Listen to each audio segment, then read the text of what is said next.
Meus amigos, vamos acompanhar a militância aí. Fizeram aí agora a maior covardia, prenderam o presidente Bolsonaro, o Moraes colocando toda a sua raiva, mas foram entrevistar aí um advogado e ele fez uma colocação que assustou a militância. Vocês precisam ver esse vídeo. Então já deixa aqui o seu like, se inscreva no canal se você não for inscrito. Dar essa moral é muito importante. Vamos ver também o Sortes Cavalcante aí falando, dando aí alguns relatos sobre a anistia que pode ser pautada nos próximos dias aí no Congresso Nacional, na Câmara dos Deputados. Vamos ver também aí o advogado falando, entrevistado aí da Globo News, que eles não gostaram, que pode ir esse caso do Bolsonaro, pode ir para a segunda turma, onde tem ali o Fux, o André Mendonça e o Cássio Nunes, onde vai ter a maioria. Vocês ficaram assustados com isso. Vamos ver aí e vamos acompanhar esse vídeo, está sensacional. Aqui comigo a gente vai conversar agora com o professor de Direito Penal da Universidade Estadual do Rio de Janeiro, que é o Davi Tangerino. Doutor Davi, muito obrigada pela sua presença aqui na Globo News. Começo perguntando para o senhor a avaliação desse cumprimento de pena histórico, até antes de cravar o ineditismo do dia de hoje. Eu conversei com o historiador Carlos Fico, que é das pessoas que mais entendem de Forças Armadas no Brasil, e ele dizia que, de fato, dentro da regularidade democrática, nunca houve um cumprimento de pena de prisão por tentativa de golpe no Brasil. Boa tarde, Júlia. Você já disse, vocês já estão dizendo, estou acompanhando aqui há um tempo, o fundamental, né? A República Brasileira é instaurada num golpe, seguida de outro golpe, né? E diversos foram as tentativas, os golpes efetuados ao longo do século XX, com uma característica em comum: nunca ninguém foi responsabilizado ou foi prontamente anistiado, e diversos são os episódios em que personagens que participaram e foram impunidos, né? Seja por anistia, seja porque simplesmente nunca foram responsabilizados mesmo, reaparecem depois, né? Então, Aragarças, personagens de Aragarças que reaparecem no golpe do Estado Novo e que, por sua vez, reaparecem em 64, né? Então, há um recado institucional aqui muito importante, né, que não vamos mais tolerar esse tipo de investida autoritária no nosso país. Infelizmente, um pouco na linha do que vocês já estavam comentando, esse recado parece ser muito mais firme pelo lado do judiciário que de outras instituições. Se não me engano, havia 6 deputados participantes do 8 de janeiro que nunca foram minimamente incomodados pela comissão de ética, né? Agora, esse imbróglio aí do Ramagem, né? Então, é importante que o Congresso Nacional se posicione, então, sobre o valor da democracia. Porque falar sobre democracia é fácil, agora é a hora de ter uma voz mais firme, né, e de fazer coro ao Supremo Tribunal Federal, até para que se mine essa narrativa, essa pseudo-construção de que é um abuso, de que é um ato unilateral do judiciário. É importante que as outras instituições agora abracem o judiciário e mostrem que é uma postura do Estado brasileiro com letra maiúscula, né? Professor Otávio Guedes, boa tarde, prazer falar com o senhor. Professor, há uma dúvida sobre se caberia ou não embargos infringentes. A defesa do Bolsonaro diz que a decisão do Moraes de decretar ali o trânsito em julgado foi um erro e que mesmo assim eles vão apresentar os embargos infringentes. Na opinião do senhor, quem tem razão?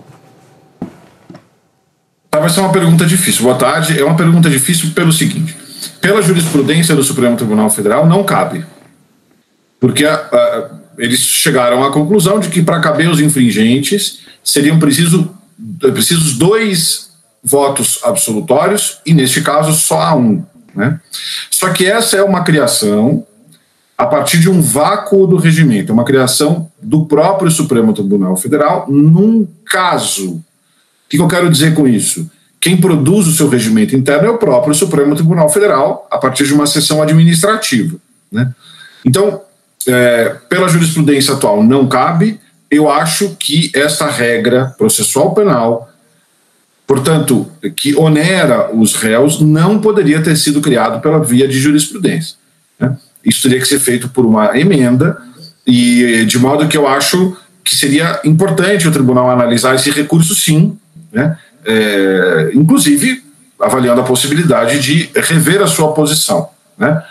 Então, hoje, como está, de fato, não cabe, o que não impede a defesa de convidar o Supremo, provocar o Supremo a rediscutir o tema, o que é absolutamente válido e é um dever da defesa. Professor Malu, aqui, gostaria de seguir nesse tema dos recursos, porque a gente sabe, foi falado algumas vezes durante o processo do julgamento, que além dos embargos infringentes, mais para adiante você tem a possibilidade da revisão criminal, caso se crie algum fato novo em relação a esse processo. Eu queria saber, na sua opinião, quais são as chances disso vir a ocorrer, você ter uma discussão que se prolonga no tempo em torno desse processo, inclusive chegando até a eleição de 2026, que provavelmente vai ser a intenção dos bolsonaristas, né? E que tipo de fato novo poderia levar a uma revisão criminal num caso como esse? Para a gente entender bem quais são as chances disso de fato ocorrer. Paulo, obrigado. De novo, uma pergunta complicada, né? Difícil, porque olha só, falando português bem direto, o direito é o que o Supremo Tribunal Federal decidir que é. Então, tudo que a gente está dizendo até aqui, o que está escrito nos livros e tal, pelo desenho constitucional, eles dizem, tá? Num caso normal, né, seria muito difícil que uma revisão, né, uma revisão criminal, que a gente não chama de recurso, porque ela serve para desconstituir o trânsito em julgado, ela é uma ação autônoma, né? Seria muito difícil que uma revisão criminal fosse conhecida e processada logo na sequência da condenação, né? Por quê? Ela não é uma apelação. Ela não é, em tese, um convite para uma reanálise do mérito do caso. É preciso haver algo novo, ou um fato novo, ou uma prova nova desconhecida. E, claro, prestigiando a liberdade, foi se flexibilizando, por exemplo, para quando um tribunal superior muda a compreensão de um tema. Agora compreendeu de maneira mais benéfica. Opa, então eu volto ali onde eu tinha transitado e julgado e dizendo, olha, por isonomia, eu quero rever. O que eu quero dizer com tudo isso? É muito improvável que a curto prazo haja substância para uma revisão nesse caso. Mas nós não podemos ser ingênuos. Pelo regimento, o relator desta revisão criminal será alguém da segunda turma, porque é rotineiro nas previsões regimentais que essa, veja o nome, né, revisão, que quem reveja não tenha participado, não tenha relatado o caso original, né? Isso poderia ser um motivo, inclusive, pelo qual o ministro Fux se mudou da segunda turma, né? Para a segunda turma, melhor dizendo. Então, distribuída uma revisão, hoje nós temos 60% de chance de que o relator seja um dos ministros associados ao bolsonarismo, Fux, Nunes Marques, André Mendonça, né? E, portanto, encontrem ali fundamentos até para a concessão de uma liminar. Não quero fazer uma fala muito longa aqui, mas um dos fundamentos que poderia autorizar isso é que o relator da revisão considerasse os fatos atípicos. E nós já sabemos, ou seja, não criminais, né? E nós já sabemos que essa é a posição do ministro Fux. Então, num caso normal, as chances seriam baixas. Agora, uma revisão ajuizada em breve, que tenha como relator o ministro Luiz Fux, haveria uma probabilidade razoável de uma liminar suspendendo o cumprimento da pena, né? De toda forma, será julgado, ao fim e ao cabo, pelo plenário. Essa é uma competência do pleno. A revisão... Desculpe, então eu acho que eu perdi com essa colocação final do senhor. Desculpe, doutor Tangerino. A revisão ela é distribuída por um ministro da segunda turma, mas não é julgada na segunda turma, no plenário. Correto. Tá. Correto. Entendi. Tá. Para garantir que o relator da revisão não seja o mesmo da ação principal. Mas o órgão julgador é o pleno. Faz sentido, porque eu estava pensando, bom, se for julgado para a segunda turma, eles poderiam ter até maioria, porque você tem o ministro Cássio, o ministro André, o ministro Fux, Gilmar e Toffoli, bom, não dá para saber, mas enfim, poderia ter eventualmente maioria, mas é o plenário que decidiria, lembrando, gente, que o próximo presidente da República pode indicar 3 novos ministros para o STF na eleição que vem. Então, a depender de quem ganhar a eleição, a cara do plenário, que é o que o doutor Tangerino está falando, muda. Então, isso é fundamental. Pegando carona nessa pergunta da Malu, doutor Tangerino, no caso da Lava Jato, por exemplo, que teve uma reviravolta enorme, não precisou nem de revisão criminal, né? Foi uma decisão na contramão do que o STF estava entendendo no pós-Vaza Jato. O senhor consegue colocar as coisas nos seus devidos lugares para a gente entender as diferenças? Então, via de regra, a revisão criminal, essa ação era distribuída, para usar um verbo bem neutro, naquele tribunal em que transitou em julgado. Então, em regra, é no Tribunal de Justiça, né? Porque é o órgão de apelação. Agora, quando se julga ações penais originárias, é o próprio tribunal que julga a revisão. Então, se fosse no STJ, o STJ, no STF, o STF. O ex-presidente Lula, e agora presidente de novo, né, ele foi julgado originariamente por um juiz de primeira instância, o senador Sérgio Moro. Né? Então, eventual revisão criminal não se chegou neste momento, você tem razão, salvo alguma erro meu de leitura regimental, seria julgado pelo Tribunal Regional Federal da 4ª Região. A diferença, portanto, aqui é que essa ação, desde o primeiro minuto, já foi julgada pelo Supremo, ao contrário do caso do presidente Lula, que chegou no Supremo por via de recurso, por via de habeas corpus. Entendi. Doutor Davi Tangerino, muito bom falar com o senhor. Obrigada pela... Aqui, que o Hugo Motta ele vem devendo a muita gente e que a época da eleição dele lá na Câmara dos Deputados, eu me lembro muito bem que o próprio Arthur Lira disse, olha, uma promessa de campanha com o Valdemar Costa Neto e com o Bolsonaro de pautar o PL da anistia. Tirou esse assunto da CCJ, depois não colocou em comissão especial, então era uma promessa de pautar esse assunto. E aí a gente vem comentando isso aqui, né, Felipe, que é uma promessa do Hugo Motta, mas que o Hugo Motta acabou prometendo coisa para todo mundo. Então ele acabou tá equilibrando o pratinho, não sabe muito bem o que fazer. Em conversas com o Hugo Motta, com o senhor, ele fala, vamos pautar anistia, ou ele já cai para um lado de dosimetria da pena? Não, logicamente, você está muito bem, a sua memória cronológica está perfeita dos acordos, das tratativas, como boa jornalista que houve tudo isso, esses compromissos foram assumidos na eleição, e o que eu tenho para dizer é o seguinte, eu entendo que depois que ele sentou na cadeira, ele se debruçou com a pressão de um governo que também o apoiou, e ele não contava com a pressão externa corporis, que ele nunca assumiu isso para mim, e eu sei, é inerente da função do presidente da Câmara, mas eu tenho convicção que ele deve sofrer uma pressão exacerbada do ministro Alexandre de Moraes.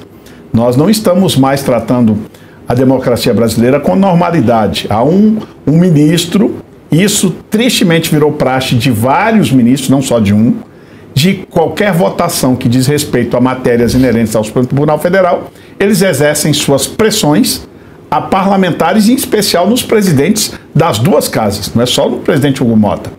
Isso, para mim, deveria ser fruto de várias denúncias de jornalistas, como vocês fazem aqui no Metrópolis, mas de toda a imprensa nacional. Não é normal isso numa democracia, que um poder interfira no outro, como vem acontecendo no Brasil. Em especial, a figura do ministro Alexandre de Moraes faz isso reiteradas vezes, mandando mensagem no WhatsApp. A gente vê o que acontece, que eu estou falando aqui, a gente vê pressão nos presidentes da casa via mensagem no WhatsApp. É assim que funciona. Isso, para mim, é antirrepublicano, mas a República Brasileira, lamentavelmente, começou a conviver isso como se isso fosse muito comum e natural, o que não é.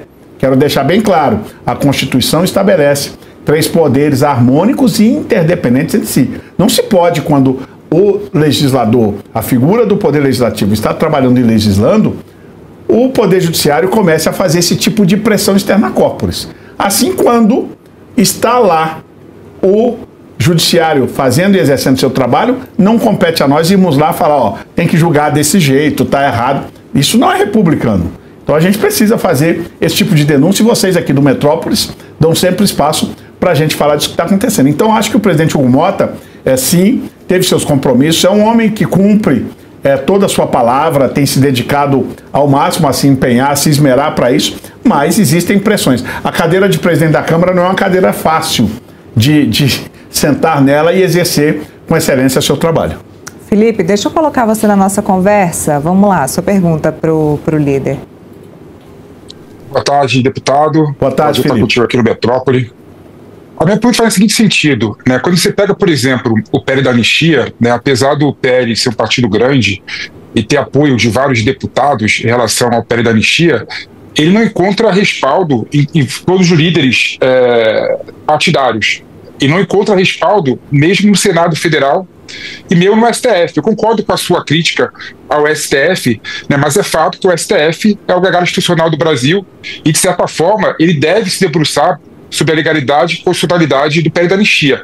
Vou nem entrar no mérito se é legal ou ilegal, se é constitucional ou inconstitucional, mas é fato que certamente chegará no Supremo Tribunal Federal. A minha pergunta é, já que a política é a arte do possível, por que o PL, junto com outros líderes partidários, não apoiam o PL da dosimetria no primeiro momento e continua com a luta para o PL da anistia? A gente sabe que pode vir depois do outro, né? Você não precisa excluir um 100% depois de aprovar o PL da dosimetria. Dá para você continuar a luta de vocês diária, inconstante, mas vamos buscar o possível, vamos buscar o consenso mais próximo da realidade. Felipe, primeiro, parabéns pela sua pergunta. Eu acho que, além de jornalista, você seria um bom político pela sua capacidade de buscar e construir consenso, que é a arte da política, é justamente essa que você acaba de definir. Tá feito aqui o convite, tá? Pela sua capacidade, sua pergunta me permite até essa liberdade, lógico, de descontrair, mas te respondendo com muito respeito. Dizendo o seguinte, nós entendemos que cabe à Câmara dos Deputados, constitucionalmente, o papel de votar a anistia. Isso é o que preconiza a Constituição. Eu até entendo quando você verbaliza a frase dita num vídeo pelo então ex-presidente Michel Temer numa reunião com Paulinho da Força sobre dosimetria.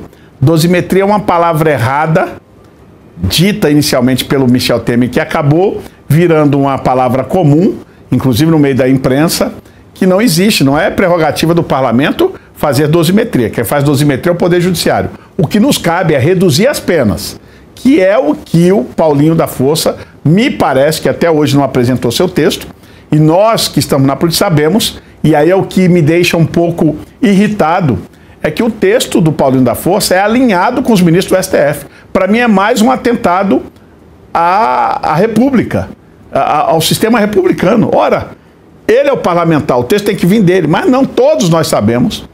E o Paulinho é uma pessoa, um colega que eu convivo com muita particularidade, de que ele teve que sentar, literalmente, entre aspas, e pedir a bênção do STF para o texto. Isso não é correto com a República. Isso não é assim que se faz legislação.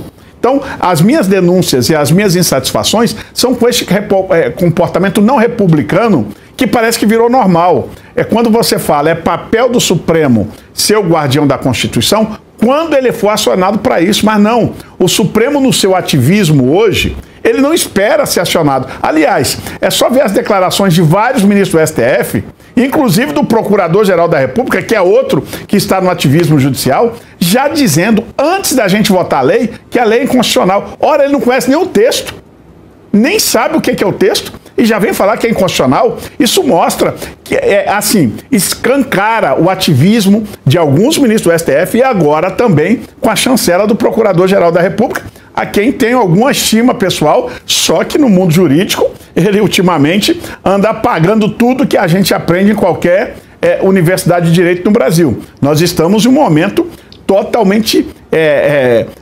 estranho, para não dizer outros, para não adjetivar pior, num ponto de vista jurídico no Brasil. É vergonhoso esse tipo de comportamento com o Poder Legislativo. Então, assim, ninguém acionou, nós não temos a lei da anistia ou da redução de penas, que é o caso, e ele já vem, fala, se votar anistia é inconstitucional. Então tem que rasgar o artigo constitucional que diz que é prerrogativa do Congresso Nacional votar anistia. Mas nós estamos aqui, acho que a sua sugestão, inclusive, é uma sugestão que faz parte da política, em não podendo anistia. Mas o que eu sempre defendi junto ao presidente Hugo Mota é o seguinte: já votamos a urgência. Paute o projeto do deputado Marcelo Crivella, que tem urgência. O Paulinho apresenta um substitutivo. Nós apresentaremos um destaque de preferência. Se a gente não tiver voto para o destaque de preferência, restam-nos duas alternativas. Ou ficar com o texto do deputado Marcelo Crivella, que é a urgência, do mérito que foi votado, ou aprovar o texto do Paulinho da Força, que seria uma redução das penas. Esse é o processo legislativo natural. E nós não estamos nos negando, mas nós não queremos nos abdicar do direito regimental que nós temos de apresentar um destaque de preferência pela anistia, e aí o plenário é soberano, se decide pela maioria. Cada deputado bota a sua digital e manifesta livremente a sua opinião sobre os acontecimentos do 8 de janeiro. É isso que eu defendo, republicanamente, democraticamente, a soberania do plenário da Câmara dos Deputados para decidir sobre uma matéria que hoje toda a mídia nacional, inclusive vocês aqui do Metrópole, só se fala nisso. E a gente tem que virar essa página. Para ganhar anistia ou para perder, tem que virar pauta. Para ganhar a redução de penas ou para perder, tem que virar pauta. É só isso que se pede. Eu acho que não é demais. E eu estou neste pedido desde 1º de fevereiro, quando assumi a liderança do PL, até hoje. E a gente não destrava essa pauta do Brasil, porque a pressão externa do STF para que não venha a pauta em cima do presidente Hugo Mota, que não tem culpa dessa circunstância. Ele é o presidente, tem a institucionalidade da sua cadeira para conversar com os outros poderes, é normal isso do presidente da Câmara, não estou condenando ele por isso, mas acho não normal, totalmente atípico e anormal, essa pressão exacerbada dos ministros do STF em cima da figura do presidente das casas. Mas, líder, até quando vocês estão dispostos a esperar por esse texto do Paulinho da Força? Até quando vocês estão dispostos a esperar para que esse assunto seja pautado na Câmara dos Deputados? Bom, a cronologia já te responde. Nós, quando voltamos, depois das primeiras restrições que impuseram ao ex-presidente Bolsonaro, as medidas restritivas de tornozeleira, nós ocupamos as duas casas como resposta da nossa indignação por estarem postergando, a votação da anistia. Mas, lamentavelmente, desocupamos pelo respeito que a gente tem às figuras dos dois presidentes. Até agora nada. Para nós já deveria ser votado ontem, anteontem, há meses atrás. Nossa paciência já esgotou uma vez e poderá esgotar em qualquer outro momento. Nós não suportamos mais. Nós somos cobrados e com todo direito pelas famílias, e famílias de pessoas que estão presas há mais de 2 anos injustamente, que não quebraram uma cadeira, que não entraram em prédios públicos, que estão condenadas e presas em regime fechado inocentemente. Essas famílias nos cobram. Nós devemos satisfação a essas pessoas, muitos delas eleitores de membros da nossa bancada ou de deputados até do centro.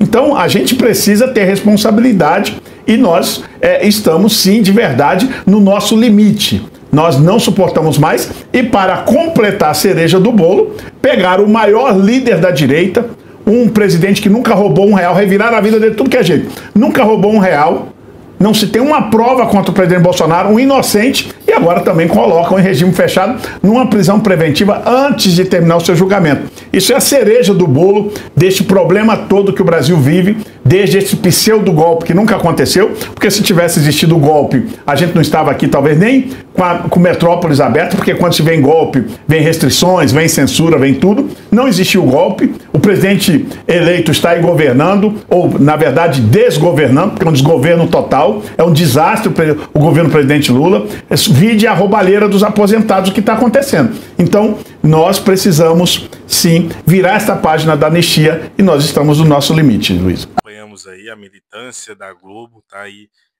em êxtase com a prisão do Bolsonaro, fazendo aí campanhas e campanhas para que isso seja divulgado, mas a verdade é que está tendo uma movimentação, primeira ela, dentro do STF, o terminando já condenado, o presidente Bolsonaro, mesmo que seja injustamente, mas agora o Alexandre de Moraes não pode fazer mais nada.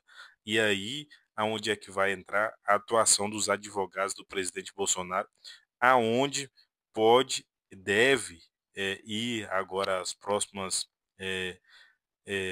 embasamentos, próximas entradas aí de recursos, vai para a segunda turma. Isso que é a cereja do bolo, aonde o Fux está lá, o André Mendonça e o Cássio Nunes.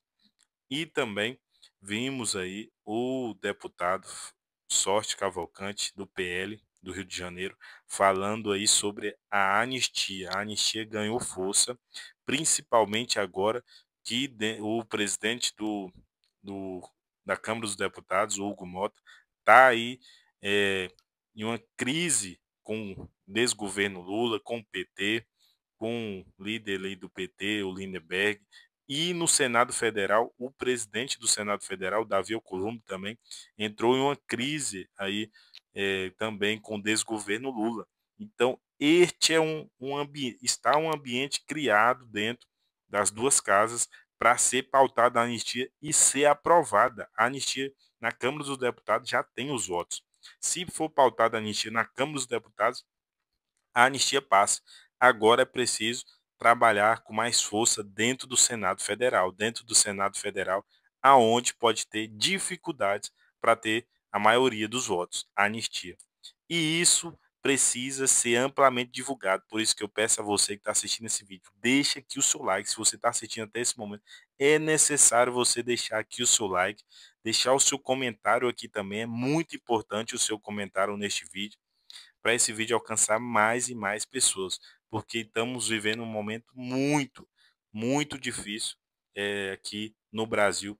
Estão fazendo de tudo que o presidente Bolsonaro seja ali acabado dentro da cadeia, que pode ali por doença ou por algo mental, porque a pressão a você ser condenado, você sendo inocente, você sendo honesto, você fazendo as coisas da forma correta, e esta perseguição contra o presidente Bolsonaro, isso mentalmente destrói qualquer ser humano. Então, o que está acontecendo com o presidente Bolsonaro é algo muito pesado. Precisa muito do apoio de toda a população brasileira, daquelas pessoas de bem, pessoas trabalhadoras de direita. Galera, até o próximo vídeo.